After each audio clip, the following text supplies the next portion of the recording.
Respiration. When we burn a fuel, it utilizes oxygen and yields energy in the form of light, heat, etc. जब हम कोई fuel burn करते हैं तो वो ऑक्सीजन यूटिलाइज करता है और एनर्जी को यील्ड करता है लाइट की फॉर्म में, हीट की फॉर्म में. In this burning process oxygen is use to break carbon hydrogen bonds present in fuel molecule. इस बर्निंग प्रोसेस में ऑक्सीजन यूज होता है ताकि कार्बन हाइड्रोजन बॉन्ड्स को तोड़ सके फ्यूल मॉलिक्यूल्स में. In the same way organism utilize oxygen for breakdown of carbon hydrogen bonds present in food in their cell. Organisms जो ऑक्सीजन यूटिलाइज करते हैं कार्बन हाइड्रोजन बॉन्ड को तोड़ने के लिए. ये ब्रेकडाउन यील्ड करते हैं energy which is transformed into ATP, जो कि एटीपी में ट्रांसफॉर्म होती है. During this process carbon hydrogen bonds broken होते हैं ऑक्सीडेशन रिडक्शन रिएक्शन से, and so carbon dioxide and water are also produce. Cellular energy yielding process के cellular respiration कहते हैं. Aerobic and anaerobic respiration. The most common fuel जो कि use हो रहा है सेल से ताकि एनर्जी को गेट कर सके वो ग्लूकोज है. ग्लूकोज जो ऑक्सीडाइज होता है डिपेंड करता है अवेलेबिलिटी ऑफ ऑक्सीजन पर.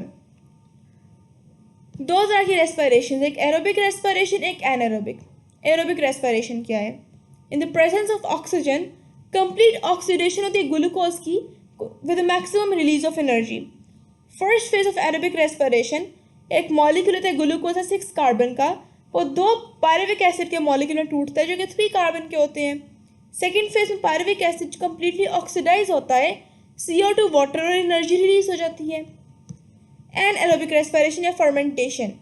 ऑक्सीजन की एब्सेंस में ग्लूकोज इनकम्प्लीटली ऑक्सीडाइज होता है, लेस अमाउंट एनर्जी की रिलीज होती है. फर्स्ट फेज सिमिलर है लेकिन सेकेंड फेज में ग्लूकोज जो है पायरुविक एसिड में टूटता है और पायरुविक एसिड कम्प्लीटली ऑक्सीडाइज नहीं होता. ये इथाइल अल्कोहल या लैक्टिक एसिड में कन्वर्ट हो जाता है और काफ़ी कार्बन हाइड्रोजन बॉन्ड रह जाते हैं. Alcoholic fermentation. ये बैक्टीरिया या यीस्ट में होती है. In this type pyruvic acid further broke down होता है अल्कोहल या कार्बन डाइऑक्साइड में. Lactic acid fermentation. It occurs in skeletal muscles और other animals during extreme physical activities. ये बैक्टीरिया में होता है, मिल्क में. एनारोबिक रेस्पिरेशन में क्या होता है कि पायरुविक एसिड जो कन्वर्ट होता है लैक्टिक एसिड में. Importance of fermentation. When life evolved on Earth, early land or water habitat did not have supply of free oxygen. जब लाइफ इवॉल्व हो रही थी अर्थ पर तो जो अर्ली लैंड और या वाटर हैबिटेट्स थे उनके पास फ्री ऑक्सीजन सप्लाई नहीं थी. ऑर्गेनिजम्स एनारोबिकली रिस्पायर करते थे और अपनी एनर्जी लेते थे लाइफ एक्टिविटीज़ के लिए. इवन जब ऑक्सीजन अवेलेबल थी तो कुछ ऑर्गेनिजम्स जो थे वो एनारोबिकली रेस्पायर करते थे and they are called anaerobes. Scientist have use fermenting abilities fungi और बैक्टीरिया की मैनकाइंड के बेनिफिट के लिए. फर्मेंटिंग पावर यूज होती है मेकिंग चीज़ में, योगर्ट में, सोया सॉस में, बेकिंग इंडस्ट्रीज, ब्रूइंग इंडस्ट्रीज में. Mechanism of respiration. Process of respiration involves complex series of reaction. Aerobic respiration एक कंटिन्यूस प्रोसेस है लेकिन हम इसे 3 स्टेजेस में डिवाइड करेंगे. Glycolysis, Krebs cycle, electron transport chain. Glycolysis. It occurs in cytoplasm. ये cytoplasm में होती है और ऑक्सीजन इन्वॉल्व नहीं होती. It occurs in both types of respiration, aerobic और एनारोबिक दोनों में. ग्लाइकोलिसिस में क्या होता है ग्लूकोज मॉलिक्यूल जो है 2 मॉलिक्यूल्स ऑफ पायरुविक एसिड में टूट जाता है. In Krebs cycle pyruvic acid molecule completely oxidize होता है along with formation of ATP, NADH और FADH2. Before entering pyruvic acid change होता है 2 carbon compound called acetyl CoA में. Electron transport chain.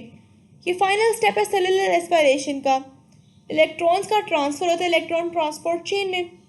NADH और FADH2 रिलीज करते हैं electrons और हाइड्रोजन आयन को.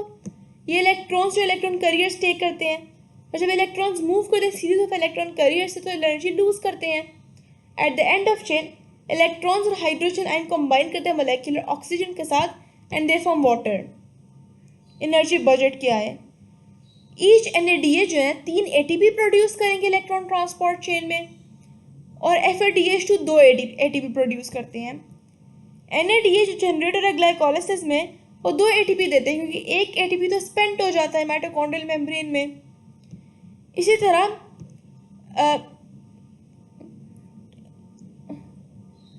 there is no Krebs cycle electron transport chain in anaerobic respiration तो कोई एटीपी प्रोड्यूस नहीं होती।